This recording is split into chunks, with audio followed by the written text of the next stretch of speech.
Live from Las Vegas, the Snake Sports Talk Show with Jake Silva starts right now. All right, ladies and gentlemen, we are at it, and on a super yet kind of a surprising Sunday that we have here today. This is the Snake Sports Talk Show with your one and only host, Jake the Snake Silva, wherever and however you may be watching and listening. We are live all around social media grid in Las Vegas, iHeartRadio, Facebook, YouTube, Twitter, Twitch, and Instagram. Those are the medias that you can like, follow, and subscribe, and hit the bell button for all latest notifications. And we're on the Fox D network. Bottom half of the hour, however, we will be talking about top names since yesterday was the start of MLB's free agency. Lots of names, lots of rumors buzzing around. And of course, Dante from East Coast Gridiron joining me here on the show, talking a little more about college football. And that's what we're going to start off with here on the show. So, first of all, for people that didn't even think that this weekend was going to be as amazing, yet as very crucial from how we've started the season to where we are now. I've said this to a lot of people. College football atmosphere is intense, especially when you get closer towards bowl games and championship weekends. We've seen a lot of different programs that have rose to the top for as long as they have, and some that have kind of fallen down for as long as the train ride had been going.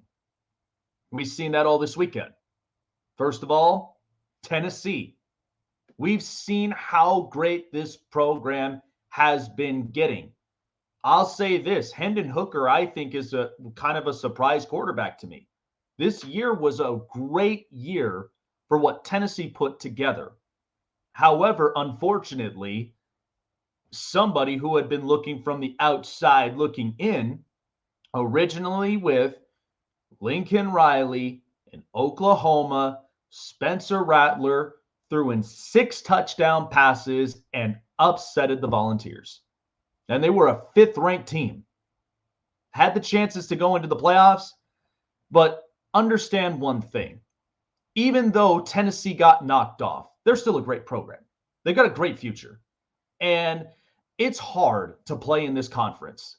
The SEC is getting better and better and better. This isn't talking about, Alabama, because Alabama faced off against one program I've never even heard of in my life, which isn't that always the norm with Alabama? They play these cupcake games. I've spoke about this for several years now, that I think Alabama needs to be shortened up to at least 1 to 2 cupcake games, and that is it. If you're not playing at least ranked teams that are within the top 15, maybe close to the 18, nobody wants to hear about the same old stuff on newspaper. Somebody wants to hear something that's new, that seems a little more fierce, and they've got more firepower in them. Not these cupcake games to where they're destroying them 70-0. I mean, that's just not something that's good news for us at all. But here's what we will say. So Georgia, they ended up winning, and this is the first time now since Florida and Alabama did it, going back-to-back seasons 8-0. And Georgia and Kirby Smart, really good head coach. People have talked about Stetson Bennett for the last few weeks now. Like, they're either sold on him, they're not sold on him. I think the kid is really good. Do I think he has the potentials to be a top-tier quarterback in the NFL? That's left to be said. That there are so many different mixtures. And by the way, did anybody ever tell you USC is back after all these years and after coaching after coaching and a lot of just different changes within the program, not to mention the punishment that they ended up taking after Pete Carroll left? USC is officially rose back from the grave. I thought it was a great game in a Rose Bowl setting against UCLA and Chip Kelly, who, by the way, I think a lot of people continuously dismiss the fact that Chip Kelly is a really good college coach, has NFL experiences because he brought that Oregon speed to Philadelphia with the Eagles. And here he is in UCLA, and I'm watching Dorian Thompson and the rest of just this offense just completely be fast, be efficient, and man, did we have a great game. Well, Lincoln Riley, lots of you all thought, and most of you in Oklahoma, all thought that Lincoln Riley was not going to be able to turn around this program this quick. I don't think any of us really thought that because the defenses in Lincoln Riley's tenure have not always been top tier, like top 10, but he gets by with the offense. He's an offensive guru in college football. That's why Oklahoma had been tops. Oh, and by the way, he's also responsible for the development of Baker Mayfield, Kyler Murray, and Jalen Hurts, even though Jalen Hurts had his tenure with Nick Saban in Alabama, but reconstructed all of his potential. What's happened with all three of those quarterbacks? Well, Jalen Hurts seems to be having a great time in Philadelphia, isn't he? Kyler Murray. Now, I don't think Cliff Kingsbury is really the answer.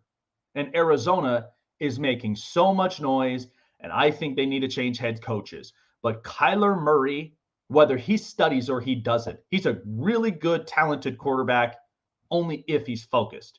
And Baker Mayfield, well, let's be honest. Baker Mayfield is facing off against Lamar Jackson.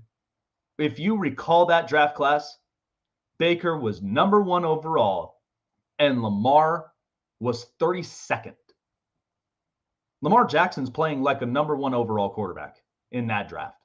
And there is no way Baker Mayfield, for as talented as he could be, could have had the mindset or the attitude to be a franchise quarterback.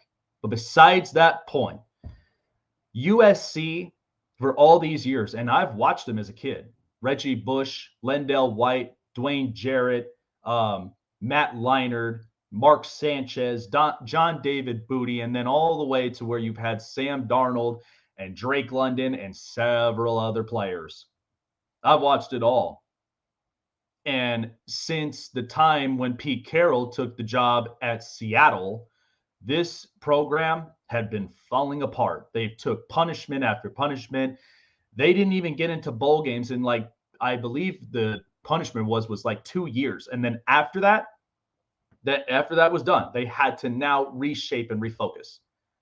So I think Lincoln Riley is the greatest thing that you could possibly ask for in a head coach. Southern California, you can golf up out there during the offseason, and you're getting paid max amount of money to reshape a very prestigious program. It is so good to see the USC Trojans be this good and for this fast. So now they may actually have a chance creeping in.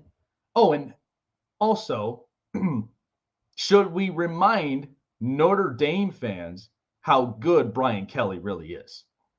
LSU was in the same boat, even though they were blessed with Joe Burrow and Jamar Chase and Justin Jefferson and Clyde Edwards-Helaire, but Ed Orgeron was living for the moment. And even though he'd been around the college football atmosphere from Ole Miss to LSU, Ed Orgeron was a great guy. You know, no one can dispute that. But he was living in the moment because they've been blessed with a great offense and with a great defense. Look around you in college football. Look at all these programs and look at all the top tier players that are playing currently. What did Philadelphia do this offseason and this draft? Oh, hey, we're going to go and we're going to get a couple of good products. Hassan Reddick, who's coming back home to Philadelphia, and he's playing out of his mind. Oh, let's go and draft this really good kid who just won a national championship, Jordan Davis, SEC. What did the Chargers ended up doing to boost up their wide receiver core? Oh, let's go get Joshua Palmer from Tennessee, SEC. Oh, and what did the Bengals do that got them to the Super Bowl? Joe Burrow, LSU, number 1 overall pick, says, I want Jamar Chase here. LSU product.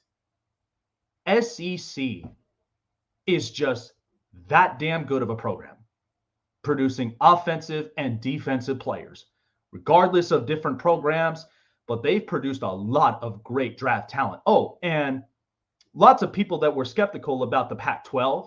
Oh, yeah, USC being the top, UCLA. I'll make an argument.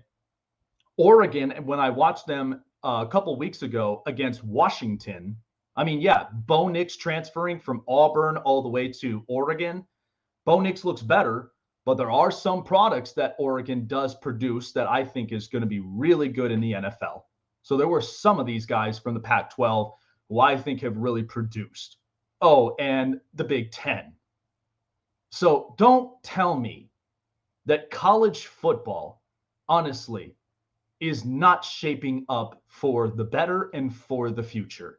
You know who's really going to have a hard time in the SEC? Oh, yeah, that would be Will Venables in Oklahoma. And then I think we've all been so, sold on Texas and Steve Sarkisian, but he can't get past that hump. I like Texas, but I didn't see one single adjustment with Quinn Ewers and with the situation that Texas should have played. Texas is going to have a hard time in the SEC. And they're great programs. Mind you, Oklahoma has had years of dominances, but I think all of that is accounting to Lincoln Riley. I don't think Brent Venables is really the answer. We can see for one more year, but I don't think he's really the right guy. And once again, Notre Dame being an independent program, which I honestly kept on saying, I think things would be bright if you join the Big Ten. But even with the head coaching that you have, it's not going to be sustainable when you're playing Ohio State, you're playing Jim Harbaugh and Michigan, and you're playing at least a lot of different programs out there in that conference. That's where you really have to reshape the brand. You have to be able to reshape that program's coaching staff and what they need to be prepared for it. But listen, all of us want to extend the playoffs, and I am all for it. But I will say it again for the last time with college football. You need to go out and hire a CEO who knows how to structure this, who knows how to mesh every program's strengths. I don't want to see all of these cupcake games. Every time when I see this with Alabama or it comes to different teams around in all these programs, I want to see more toughness. I want to see more competition. But this right now with all these kids, people want to, like these kids coming out of high school, they want to play quarterback, they want to play wide receiver, they want to play tight end, and even for some, they want to play corners and safeties. Have you watched Sauce Gardner for the Jets? I mean, he's playing like a wide receiver, only on the defensive side of the football. And man, he's that damn good. And what product? Cincinnati.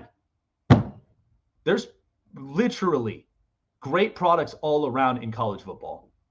I don't want to hear this crap saying that, college football is not set for the future. It certainly is. You just have to have somebody who can structure this, balance this right. And I think it's about that time. You want to make a 12-team playoff?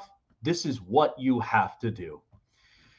Good God, do I like it when I see college football be this great. USC is back from the dead. Looking at all the college football, rankings and the playoffs potentially. I mean, look, even if Alabama was down looking in, Tennessee kind of helped them. I think Tennessee, after that loss, definitely could have helped them out. So, all right. Well, one of my great guests who's great on college football, you see him on Saturday mornings talking about college football and talking about all these great players as I have preached out early on in this segment. He's known as East Coast Gridiron. He also loves the Philadelphia Eagles. Dante joining me here via the Global Satellite Network presented by StreamYard. I mean, let's be honest. Is this kind of what we've been looking at with college football? Because, my God, we got such great games this weekend. Yeah, man. First of all, thanks for having me, man. I know this has been a long time coming, so I'm super excited, dude. I'm super excited. With the college football landscape, man, I think Tuesday is going to probably be the most movement that we're ever going to see. Like I told my guys last night after we were watching the Oregon game, I said just by how close some games are and some implications from that, they might have to move the reveal out to Wednesday because they got a lot of work to do. And you know what we've been doing starting this week was all of us would put our rankings together of our top 25, and then we would kind of see how close that we were with the CFP. And this week they have been the close, just by my standards and by the list that we had put together. This is probably the closest that they've been with their actual good top 25. And a lot of people don't like where some guys are. And it's like, well, you got to consider that North Carolina was 9-1 this year. And they got Drake May, who was looking like a world beater at quarterback. So it's like, for him to be at 13 or 14 or wherever they were this week, it's, it is what it is, man. But, everything that you've been saying has been, pretty on point. Like this is what we live for in college football, and this is what makes it so exciting because any team at this point, not only are you battling with injuries throughout the year, some people are battling with just not doing well in school, so some week to week they cannot be playing some of the star players, and then some of the weird matchups that are happening. Like you were talking about Alabama, and they played Austin Peay yesterday, and it was like, first of all, why are they playing so late in the season? Schedule that at the beginning of your season. But then realistically, isn't Vanderbilt like an FCS school? They have sucked. I mean, I know that they beat Kentucky. They beat Florida yesterday. But like, let's not act like both of those teams are world beaters because Will Levis is suspect. Did film on him, and I do not know why people want to draft this kid so bad. I know it's probably because of the intangibles, and he is an impressive like size, and you could tell he's got the arm talent in some cases, but up here he's not right. A lot of his decision making is just, and he's had really good teammates. Wan'Dale Robinson was there at one point, and then what we saw on tape, because I was one of those guys that didn't watch a lot of Kentucky games. What we saw on tape was Chris Rodriguez is a really damn good running back too. Yeah. And I mean, when you looked at like the Seattle Seahawks, for example, I'm the biggest Russell Wilson fan, but you got to give a lot of credit to what Marshawn Lynch did. And it's kind of the same thing with Kentucky. It's like, when we're going to start giving credit to Chris Rodriguez being one of the best running backs in college football. So, yeah, that's how I look at it, man. That was an interesting tweet, and I wish I could take credit for this, but I can't. I believe it was either Joe Cladd or RJ Young had said this, and I retweeted it. They were saying, well, I guess to be in the top 10, you got to be at the FCS school because all the other schools that didn't play in the FCS schools are ranked lower and deserve to be higher. And I was like, that's very interesting. If you really think about that, that is very interesting. Is that like a cheat code to get yourself in the top 10? Yeah, exactly. And it's kind of funny. And it is true, though, because the fact of, I think what majority of America, what we have a problem with dealing with is because when we look at the brand, we're just like, oh, let's just rank him up this high. No. The whole point and the basis of this is you've got to look at film. You've got to look at how does the offense set themselves whenever they come into red zone opportunities, when they come into, you're playing against a really tough defense that is exactly what their DNA is. They're there to stop the run. They're there to, at the very least, expose offenses to force you to throw. And then the other part is same with the defense. How do they stack up against the offense, especially if you've got somebody who's a ground and pound guy, or that's just kind of how they do. They punch you in the face until they end up throwing a deep ball on you, and then there you go. That's the home run swing. And ultimately, when you look at a lot of these programs, and this is what I'll say here, I thought that was a tough loss for Central Florida, but it's not to say we didn't see this coming, because I thought it was a great game through and through. But honestly, if there's any game that I think that was so exciting yet very interesting, TCU and Baylor. I mean, Texas plays so hard on their football games, but TCU to come back and win that game. And Baylor's got great products. I mean, they've got They're great hard as hell to play at home. They've got great corners. I mean, I thought that was the most exciting game out of a lot of these lists of games I saw. Mm-hmm.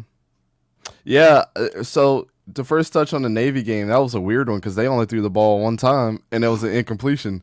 Yeah. So they ran 63 times on the boys yesterday. But that's what those military schools do. Like, they're annoying to play against. And if anybody knows, like on my channel, I go back and I play NCAA 14 sometimes because it's the only college football game we got right now. Mm-hmm. And playing Air Force and Navy and Army is annoying as hell because they run the triple option and it's hard to stop.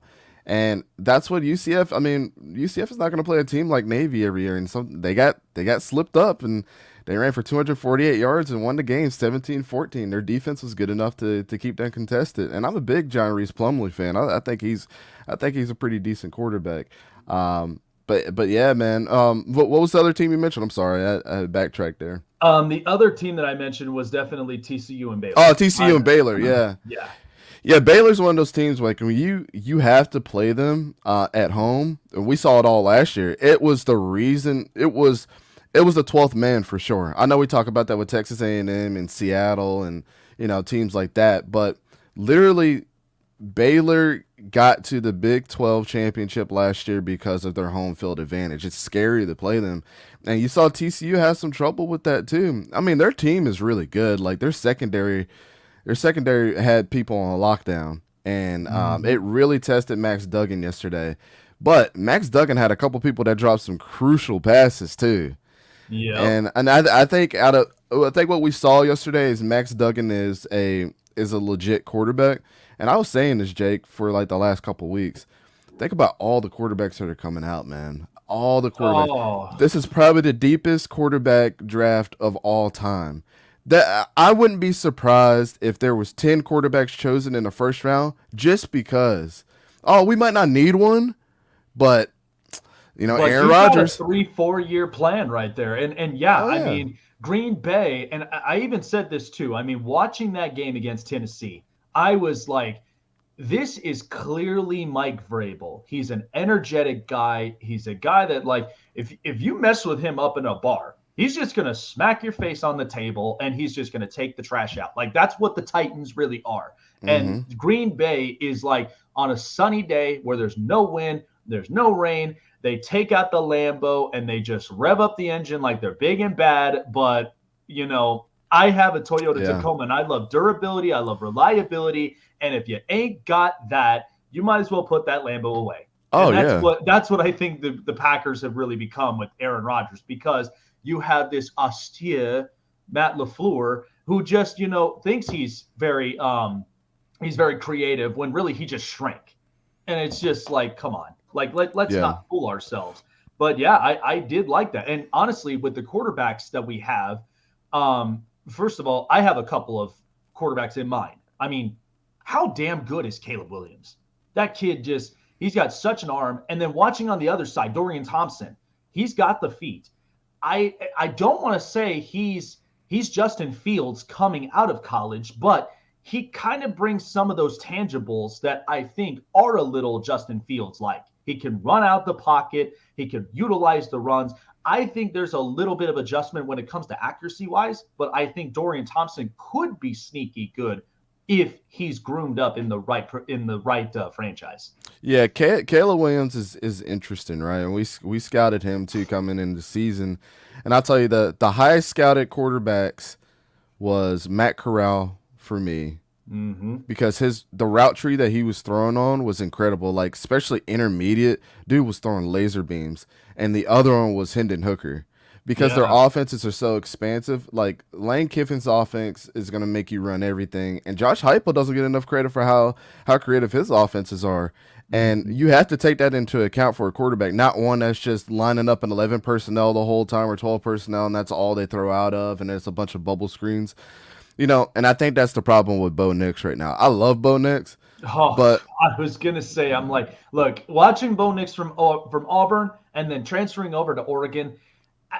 I knew he was going to be good, but I don't know if that's really something that you can transition from college to NFL. I feel like he might have a tough time with that.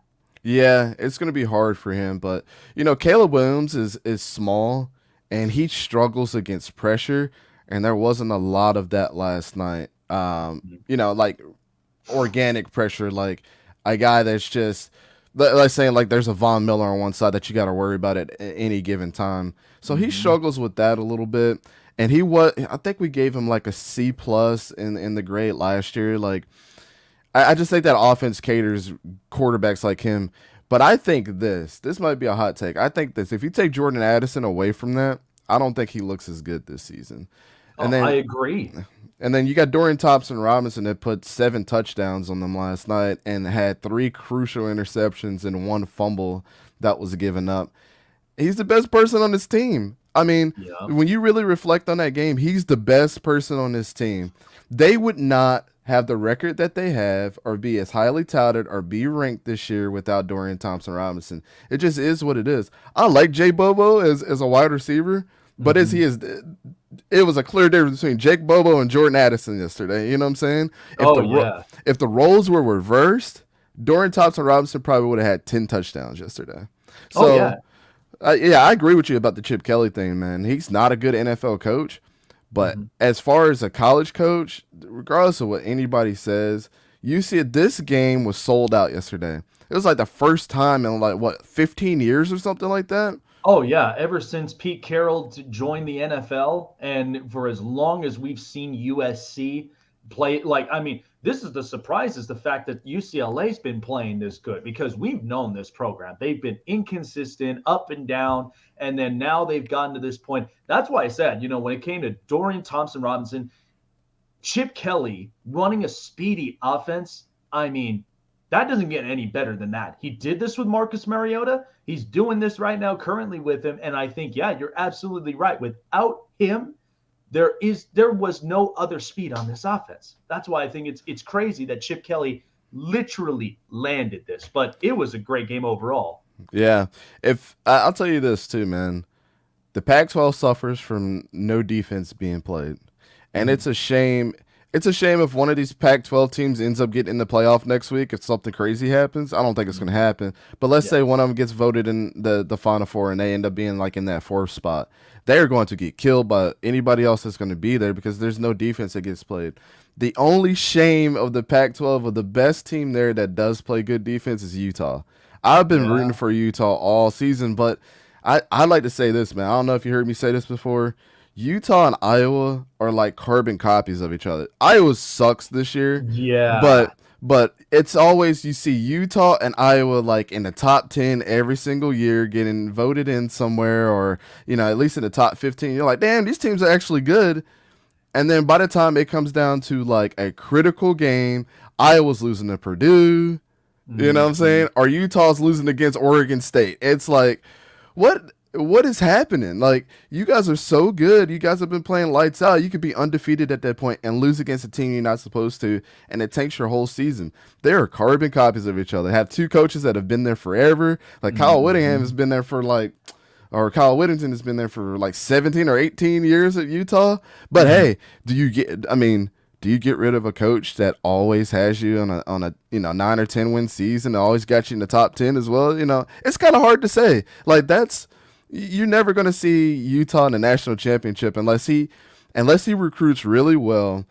If let's say he had Dan Lanning, they had Dan Lanning as their coach. He's got a pipeline to all those southern states just being there in Georgia. He's got a Georgia pipeline. How good would Utah be with his pipeline? Oh, Utah would be completely over the top. The fact that, like, I've said this before, is like, I watch their defense, and it's like their defense does play so damn good, but you're absolutely right. When the stakes get high and pressure starts to build up, they just, for whatever reason, and honestly, I thought, like, in the middle of the season, Iowa would have at the very least put up a fight against Michigan.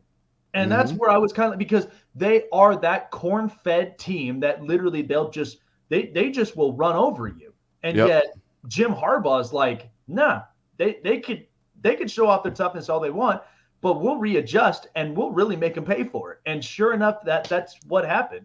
It was so close up until the point that they just lost it by the ropes.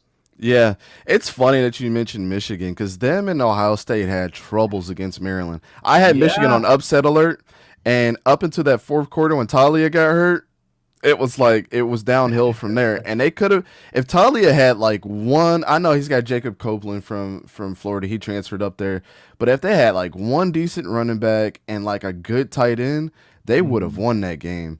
And I don't know why Michigan was the number one ranked defense going into this week because Illinois put a spanking on them. Oh Like, man, I didn't even see that. I never even saw what the number one defense. Like, come on, like it's just no, like it's an they've embarrassment. blown. They've blown through several different plays. It's like I couldn't see it. Yeah, I don't understand that whatsoever. But on the other side of the coin too, and here's what I have a committee, the CFP committee problem. Hmm. If Maryland had played those two teams close, but you're considering the whole game, right? What they're looking at is like the final score. Oh, okay, Maryland wasn't that close in the fourth quarter when you look at the box score. But this team that's barely won this year was played these two teams really, really tight. Hmm. Why are they ranked so high?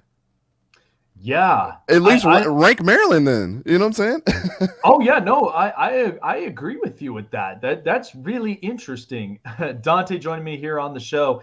I I can't believe that. Even I said the same thing. Was just like, if that's the case, why are they ranked this high? And you might as well have ranked Maryland. Maryland's had several spurts where they actually have looked like a damn good team. Hmm. Offensively, I think maybe defensively there's a few shifts, but they look damn good. They Yeah. look that good enough that they can compete with it.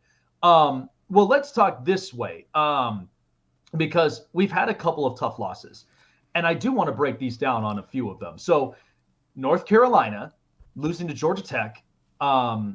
Obviously, how good did Spencer Rattler look against Tennessee? Like, He looked like old Spencer Rattler. that wasn't even supposed to look like that. And then all of a sudden he just pulls this one out. Ole Miss, and then of course, well, we know about UCLA, and I think at the same time too, we look at Utah, Hmm. but Oklahoma State. I'm not that impressed with Oklahoma.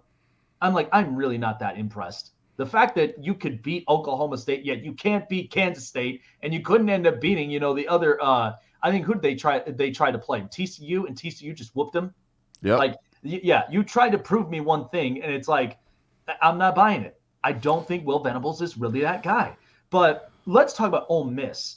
Ole Miss, I do like Jackson Dart, but my God, after that emotional loss to Alabama, they just lost themselves. Hmm. And I think since that point, when we look at quarterbacks, I don't know if there's really a higher ceiling for Jackson Dart really to be successful in the NFL. I think you're just seeing with how the play scheme is ran in Ole Miss, but if you're talking about off script, I don't think he has it. I mean, is that fair to say? Yeah. I really thought that they were going to rebound. Same with Jackson Dart. I thought he was going to rebound this game because when we picked, my gut told me to go with Ole Miss because I knew Mhm. how Lane Kiffin was, but I really didn't look at their schedule and how they started off and really kind of absorbed it. So let's go down. Ole Miss is a product of their schedule being very cupcake, and then Yep. they started playing good teams, and then they started getting their butts kicked. So Yep. so Troy, they played them. Central Arkansas played them. Georgia Tech, Tulsa, Kentucky, Vanderbilt, and Auburn. They won all those games. All these teams suck. You know what I'm saying? At the grand scheme of Yeah. things. Yeah. LSU was questionable going into that game. And you got to give a shout out to Florida State. That's my team. But, you give a shout out to Florida State. They beat LSU, but LSU got ranked so high by the community for whatever reason. Yeah. They lost against LSU. Then they go against another cupcake team, which didn't help them in Texas A&M. Texas A&M is Mhm. not what they used to be. And God, then, and Jimbo Fisher, dude, like that's just embarrassing. and I'm a Jimbo Fisher guy. And then you go against Alabama, you lose against them, you lose against Arkansas. They got KJ Jefferson back, and I'm predicting next week they have to. They're going to play Mississippi State at home, but Will Oh, Rogers. you can't afford to lose that game. I watched Mississippi State get mopped all over by Georgia. Like you cannot afford to lose that game. And it's bad play calling down there at Mississippi State because Will Rogers was the third highest quarterback that we scouted. Will Rogers is like legit, and I think he's going to destroy them. Like I know they're ranked high. They're probably gonna. They're at 14 right now. They're probably gonna be like in 23 or 24 if I had to guess. After this game, they're not gonna be ranked anymore. Yeah, I mean, it just is what it is. Like, people are going to be wondering, like, wow, what a collapse of Ole Miss. Like, I think they were top 10 at one point, then they just kept falling and falling and falling from there. Yeah, this loss is going to be a butt kicker for them. But Lane Kiffin is already checked out. All the rumors are coming out that he's going to Auburn, too. And he does this, man. He does this everywhere he goes. Commits these kids to coming to this school and then just leaves them in the dust. But, I mean, it's a business at the end of the day. But I know he wants to compete in the biggest games against Nick Saban, too. He has that. Kirby has that. Kirby Smart at Georgia has had that. Ryan Kelly ended up having that. I mean, hey, look. Notre Dame, he's 1-0 now. Yeah, I think Notre Dame will be fine in some areas. But that win against Alabama with LSU, that was a statement to be made that was years in the making to make that happen. And sure enough, he got that win against Saban. Mm-hmm. So North Carolina, because I've been kind of concerned with as far as in the quarterback play, because I do like the kid May. I think he's made a bunch of headliners. But man, against Georgia Tech, I'm surprised it even gotten that close. But then in the end, it's just like they just let it slip and fall out their hands. Yeah, Georgia Tech is a trap team, man. They play teams really, really good in the first half of games, and then they collapse too. But they kept with it. So the thing that I was on the Heisman train with Drake May until this game, and let me tell you why. So I was not already high on North Carolina. Shout out to my boy Slade, man. He is a North Carolina fanatic, every single team. And I'm like, you got the demise of you guys is being ranked so high. And you had to put them there. They were 9-1 going into the game against Georgia Tech. But I was like, the later part of your schedule, they are going to be on a losing skid. They already lost against Notre Dame, who was already suspect. Then they have Virginia Tech, Miami, Duke, Pittsburgh, Virginia, and then Wake Forest. They won against them. That was a close game, but Wake Forest was playing teams tough all year long. Then Georgia Tech came around, and they let off the gas a little bit. Now they got to go against NC State and Clemson, and it's Clemson in the ACC championship. If you buy tickets to go see UNC in the ACC championship, might as well sell them joints because it's not going to be close. Yeah, you're not going to get what you're expecting up out of there on that ACC championship. No, I'm with you on that. And it is crazy to believe because first of all, I've had my thoughts on North Carolina. I really have, and even though I'm not saying they're a bad program, I think they're good. Yeah. But there are times where it's just like they want to feel like they can get over the hump, but yet they lose it in some of those when the schedule gets longer and it gets tougher. Now you got to ask yourself, how are you going to adjust? You're watching a lot of these other programs. They know how to adjust it. Lincoln Riley knew this was going to be tough. And to do this all in 1 year for Lincoln Riley is just like, it's nothing. It's cake. And he's been here before. So he's able to do that with USC. Saban, we've seen do this several times, even though, yes, there's been parts of me that I'm like, if you take the cupcake games away, then I can take you Alabama seriously. And then there's even some that I'll be honest. Watching, hell, it gets harder for Utah.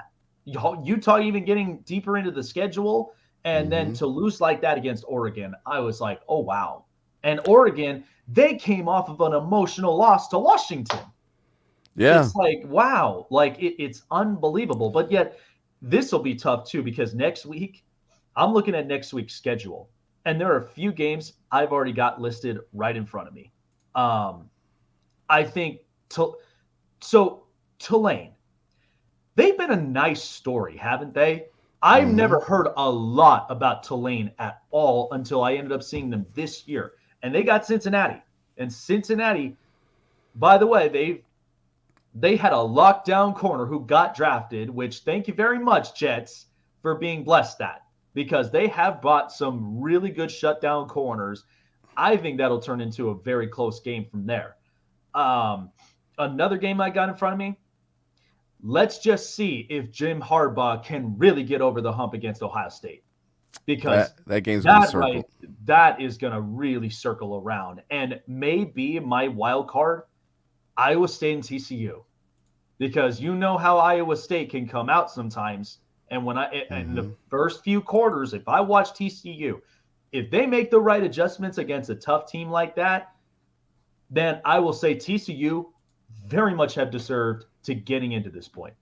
Yeah, those are good ones, man. You know, Tulane, they haven't really played anybody outside of Kansas State earlier in the season, and I think, you know, they lost to Southern Mississippi, which I don't even know why you would rank them, losing to them. They won against Houston, I believe, who was ranked at the time too. Memphis has been pretty decent this year. They have a really good quarterback. I forget that kid's name. I know his last name starts with an H. He's really good. And then they lost against UCF, who was ranked. So, I mean, they have just been respecting the teams, I guess, that they've played up to this point. But there's no way that Southern Mississippi loss was enough to drop them down like in the 40s or 50s for me, and they found themselves into the top 25. It's one of those head scratcher things, but I mean, they've been good. They've played their schedule tough. It's not like they got blown out of the games that they lost. I mean, it was 27-24 against Southern Miss and 38-31 against UCF. So, you know, let's not kid ourselves here. They play teams tough. But yeah, that game is one to circle because both of those teams are going to still be ranked, and Tulane is probably going to move up to, like, if I had to guess, they're probably going to move up to like 16 or 17. Cincinnati is going to be like maybe 22 or 23 next week. So that has a lot of implications there. I'd say look out for UCLA and California, man. Yeah. Cal has been playing teams really, really tough. And anytime you play them, they're a trap team this year for sure. If they don't play them tough, and they got to play UCLA's got to go to Cal, so, you know, that's going to be a tough game there. I think Florida State's going to smash Florida now after we've seen a debacle yesterday. Like, I don't even think that's I don't think. I mean, look, I do like Trevor Etienne, but I don't think that Florida really – I just think Florida really did lose a couple of their key players due to the draft. But, yeah, I don't think they're really that same program. So talking about a couple guys here, looking at Heisman watches, I watched several guys, and Blake Corum, is he not playing a little similarly to one guy that I seen from Stanford? Not Christian McCaffrey, but maybe a little bit of some Toby Gerhardt in him. I think he's got some pretty good ground and pound in him. But could that, I mean, and when watching him and watching those games in Michigan, they are, I would say respectfully, they're around the 60-40 range when it comes to running the football and then making the passes. Because how many times each week have we been talking about being concerned about J.J. McCarthy's arm? Like every time, it's like every week we're always talking about that. But in the end, they don't say too much about what Blake Corum does. But when I watch him on the field, he's got some pretty good ground and pound. And I can only name a few NFL teams that would literally be attracted to that, because knowing they need to boost the run game, I think he could be somebody to consider, because I watched Bijan Robinson in Texas, but there's still a few things he has to really readjust. But I watch these guys, and I think as far as Heisman level, I mean, CJ Stroud, I've said it over again, I think if you put him in a narrow spot in the second half of games, he really does make some off-scripted moves. I know it's Ohio State, and I know sometimes they usually have a set system, and then all of a sudden games get close. Give it to CJ Stroud. He's going to make a throw. Hendon Hooker, I think, was really good, but this was kind of an unfortunate loss against South Carolina. But, I mean, who have you been looking at so far after recapping this weekend and really seeing this kid is why he's for real for throughout the season? Man, that's a really good question because a lot of these kids are good in different ways. Like, and I'll tell you what they suffer from. So Blake Corum's going to suffer just because he got hurt in the first half of the game. He didn't play in the second half. So his Heisman chances are gone. Like, it just is what it is. But there's one kid that's playing better than him, and that's Dwayne McBride as far as statistics go. And he's from the University of Alabama, Birmingham. He plays for the Blazers. And he's a better running back than Blake Corum statistically. So, I mean, wins and losses, say what you want. I think it's unfair, but wins and losses have a lot to do with Heisman chances, right? And that's why it's a quarterback award.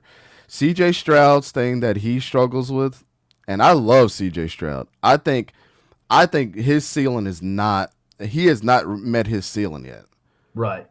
I thought the same thing about Bryce Young until I seen him play Tennessee this year. And I was like, wait a second.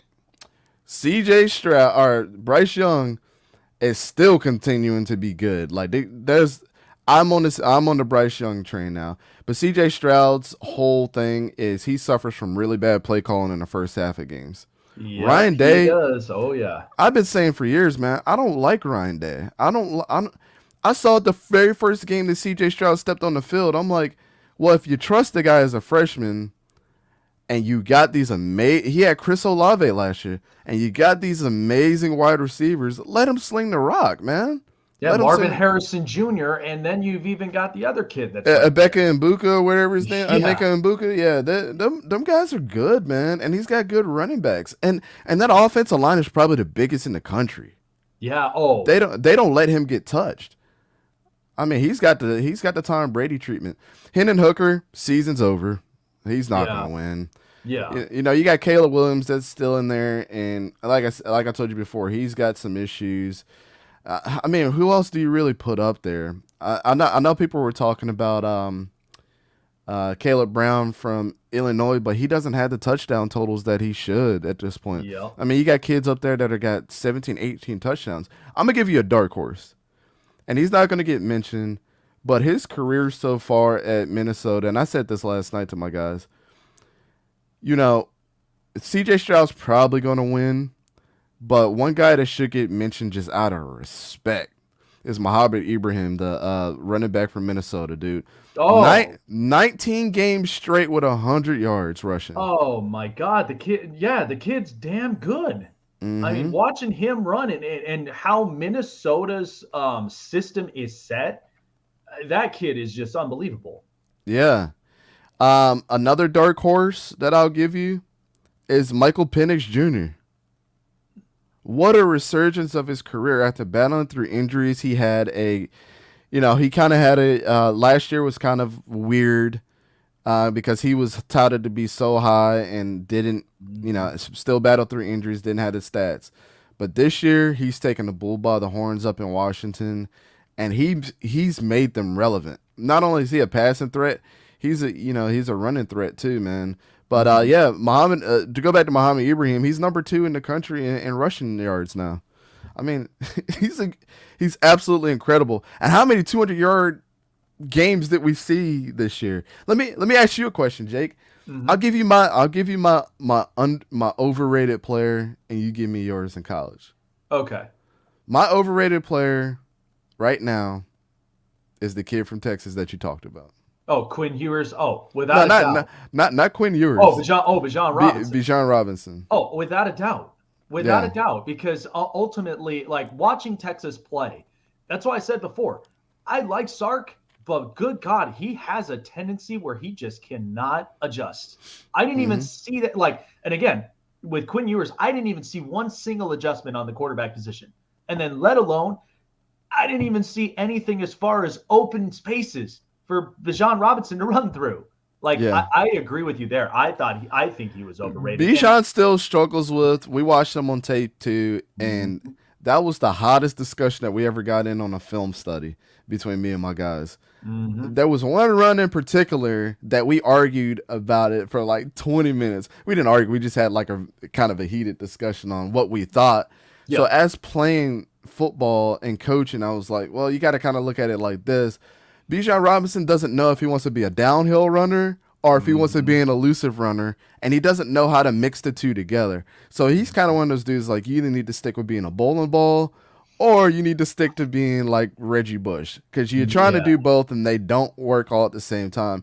And what drives me nuts about him is like, oh yeah, you'll run up the middle and you've seen that there's 3 linebackers stacked on the, on the strong side of the defense, and you're going to run in that direction instead of instead of cutting back and going the other way, and you have the ability to make one guy miss. Who wants to tackle Bijan Robinson 1-to-1?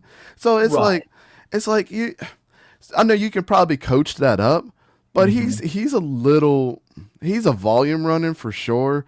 Yes. He's just a little overrated to me. I don't rank him as high as Muhammad Ibrahim, man. So my overrated player, I talked about him earlier, but I'm seriously thinking Bo Nix is overrated. Here's my take about this, because first of all, I have watched Oregon in the last few years. I mean, even dating back to the Justin Herbert years. Okay. Oregon has a tendency to play conservative at times. And this is where I'm like, you are in the Pac-12. And now you've got Lincoln Riley in there. You've got Chip Kelly, who's really shaping up, with UCLA. And then, I mean, look, that was a tough game against Utah, but I want to see something that's more over the top. I've watched Bo Nix several times in Auburn. And it's like, there had been spurts of throws that I'm like, dude, I saw this story in Auburn. Like, he still has those spurts. This is why I said he can be good in college, but that is very difficult to transition to in the NFL level, because, and that's why Justin Herbert was the exception of it out of Oregon, because when you watched him in that Rose Bowl game against Wisconsin was literally kicking their ass. And then all of a sudden the coach said, you know what? I need to let Justin Herbert loose. And what did he do? 3 rushing touchdowns, and then they end up beating Wisconsin. That's the part where I'm like, when coaching gets tough, you have to literally go off script. And like we talked about with CJ Stroud, with Ryan Day, he literally can't even fix a first half playbook. And then by the time that the second half gets up, CJ Stroud is like, screw the playbook. I'm making these plays. And then and that's what I'm saying. He has the wide receivers to do so. I just don't think Bo Nix has that kind of grit in him. And I would say this differently had I seen a throw of going, you know what? That was an off-scripted throw.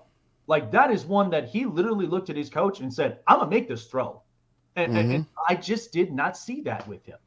Yeah, that's a good take, man. I mean, I'm a big Bo Nix guy, but like I told you, his route tree is not as expansive as some other quarterbacks. It's hard to say. And then, but one thing that I did see from him last night is holding his teammates accountable, because there was obviously something that was not going right, like right in the middle of the game, like in the second and third quarter, where he was throwing the ball down and was like, getting on his guys. And I love to see that type of stuff, whether it relates to the NFL or not.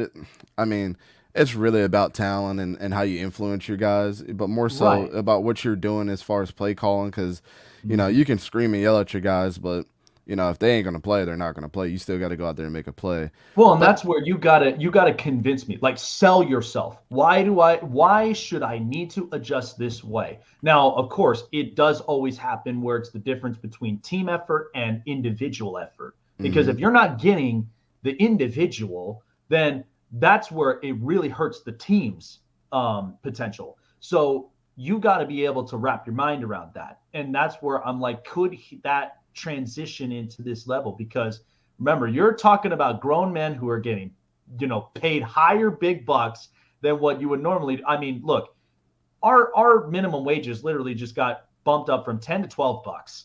Okay. And now you're talking about billion-dollar guys here that you're having to literally coach up and hold accountable. Like, if you could do that, then I would think very differently about the way the approachment would be.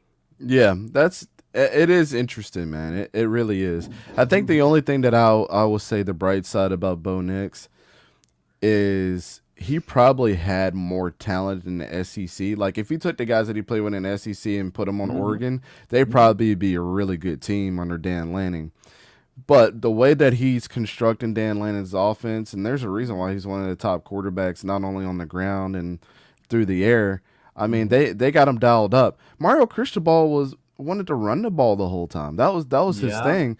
So it was hard to evaluate Justin Herbert coming in because I wasn't like I was high or low on him. It was just I didn't know what to evaluate with him because Mario Cristobal's offense never he threw the ball when he needed to throw the ball. It was like he was a hybrid like Air Force offense, like, oh, we're going to run the ball until we really need to pass. So was that maybe preserving Justin Herbert and his capabilities? Maybe, but that's why a lot of people wanted to transfer out of Oregon too, because we got Micah Pittman in Florida State, and that was one of the things he said in a blog one time was like, hey, Mario Cristobal and me just never met eye to eye because I wanted the ball as a receiver, and it's like, why would you recruit me? I don't want to be a scat back. I'm a wide receiver. I want to catch the ball. And he's like, kudos to the guys that wanted to stay. They like that style of offense. But he's like, I needed to roll out, and do my thing. So yeah, I don't mind that take though. I mean, I can definitely see the other side of that. And like I said, he just reminds me of Matt Corral, man. But Matt Corral was more athletic.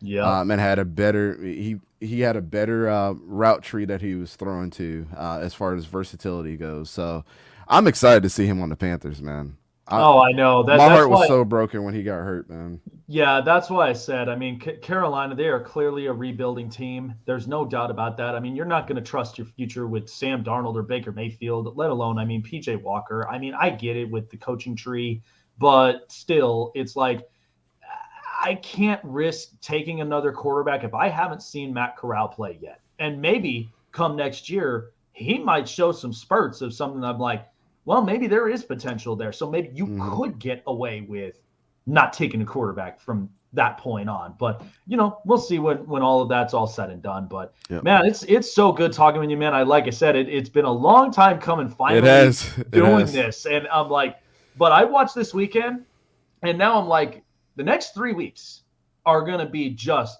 lights out. Because in the end, we are really going to see what we're seeing the potential with championships going around in college football. And then, of course, look, we have way too many bowl games, but there are going to be some of them that I'll actually watch and say, could they play in a championship type atmosphere? That is where it separates the boys from the men. And that's why I'm like, the tougher the schedule gets, and as long as it gets there, that is where you really see the real potential side of all those players. So where can people find you on your medias to get more of your college football expertise? Because you always seem to be on point with it. Bro, we try to give everybody all the shows when it relates to football, man. Like, hey, if you want an abundance of content, even if you don't like the NFL, even if you don't like college, there's something for everybody on our channel, man. All I'm going to say is this, and I'll give you the story, Jake. I had ordered some T-shirts one time that had our logos on it. And I ended up getting the wrong order of T-shirts from another company. Oh, no. I tried to Google her company name, and it was like all kinds of stuff. So I was like, I just give up. I don't know how to contact this lady. She ended up DMing me on Twitter because she saw the name, she Googled it, and she said, your name came right up, and I recognized your logo, and I messaged you, and I knew it was you. So use that same logic. Just go to Google, type in East Coast Gridiron. All of our stuff will come up. It's guaranteed, man. So that's the best thing I can tell you. There's not a lot of people out there with East Coast or Gridiron in their name, but yeah, I'm sure if you Google East Coast Gridiron, all of our stuff will come up. It's a tried and true method. So yeah, we're on everything though, man. TikTok, Twitter, Instagram, Facebook, YouTube. I try to put content on everything, man. Well, there you go, you guys. And like I said, best college football expertise. He always does. Like, you always do come out with takes that I'm like, I've never thought of before. Like a few weeks ago when we started talking about that, I was like, that's really interesting. Like, I would have never have thought, like, certain players or certain programs, like, he's got the best expertises of it all. Love to have you up on here again, but man, good luck this weekend because this is going to be fun. But the next couple weeks, man, I'm telling you, I am literally tuning in, and I better be asking you, who are my top 3 games that I really do have to bet on? Because I'm a bet man here in Vegas, so that's why I'm like, I got to see what Dante thinks of this. Yeah, depending on when the game starts on Saturday, because me, Key, Vic, and my wife, we're all going to be at the Penn State game, so. depending on when it starts, they haven't announced the time. If it's a later game, we'll definitely do the show. If not, we'll have to do something pre-recorded so you can at least get your watching in for college football, and then we'll release it that morning. But yeah, man, I would love to be at the Florida State game, but you got to pick and choose your battles sometimes. I just want to watch football, man. This will be probably my 6th game this year that I've been to, college and NFL wise. So yeah, man. And then we'll probably be at the Senior Bowl in February, so that'll be fun covering it there. So. But yeah, man, it's always fun talking to you, man. I've been wanting to get up here and talk with you for a long time. There's fruit flies are trying to attack me. I have no idea what's going on. I've been battling with these SOBs for a very, very long time for whatever reason. You better get one of those shockers in that room, man, because then that'll take care of those fruit flies up there. Oh, yeah, that or either one of them little salt guns, man. But I'll end up shooting myself in the eye and then going in the emergency room. But yeah, man, it's always a pleasure, Jake. Have a good rest of your show, man. And we'll talk soon. You already know I'm a DM away, so I'll jump on anytime. Absolutely. Thanks, man. Appreciate you. Yep. Oh, there you go. East Coast Gridiron, Dante. I mean, like I said, he's by far the college football expertise. And anytime that I come across games like this, and especially different talents, I'm like, I got to check this out. And I got to literally do more research up on this. This kid does a lot more research than I think anybody I've even met when it comes to college football. And I've got really good colleagues of mine that are around the college football atmosphere. But with what he brings to the table, I mean, that there was so spot on and really on point. And he's absolutely right about that. I mean, Texas to me just cannot figure certain things out. They can't. And I think that's going to be one of the biggest things about the Longhorns that they really need to figure out. Because first of all, you got Arch Manning now, who's going to be coming up at some point soon after Quinn Ewers is done. You're moving into the SEC with Oklahoma. You really want to take on that fight? I don't know. I don't even know what to think of it. But TCU, they've really earned that matchup. So, and again, I think, like I said, the length of the season always gets harder. You just got to be able to know how to play against it. And there have been programs that know how to do that. They've been around for a long time, but it's all about in-game adjustments. The longer the season goes, the harder the competition gets. That is exactly what you will see in college football. So I don't want to hear about that this future is not bright. This future is absolutely bright. You just got to know how to adjust to those play strengths. All righty, folks. Well, that's going to end up doing it here up on this show. To remind everybody as well, for next weekend, I will not be in town. I will be up in California, so enjoying Thanksgiving with my family. It's going to be such a great time, camping around, great food, great memories as well. So hope everyone has a great Thanksgiving. I appreciate every single one of you guys who have been big supporters and lovers on this show. I appreciate every one of your guys' support, and enjoy every single moment with your friends, family, whoever you may be with, and make sure nobody goes without a plate this holiday season. So happy Thanksgiving to all of you guys. We will not have a show next weekend, but Little Leaker, December 3rd, former linebacker from the Texans, Dolphins, and the Raiders, Marlon Greenwood, will be joining the show. Mark it, subscribe, and hit the bell button because you do not want to miss this lifetime interview as well. It's going to be great. I'm absolutely excited for it, and I hope you guys are too. So guys, have a great Thanksgiving, and we will see you guys on the week after on the next episode of the Snake Sports Talk Show. Take care, you guys.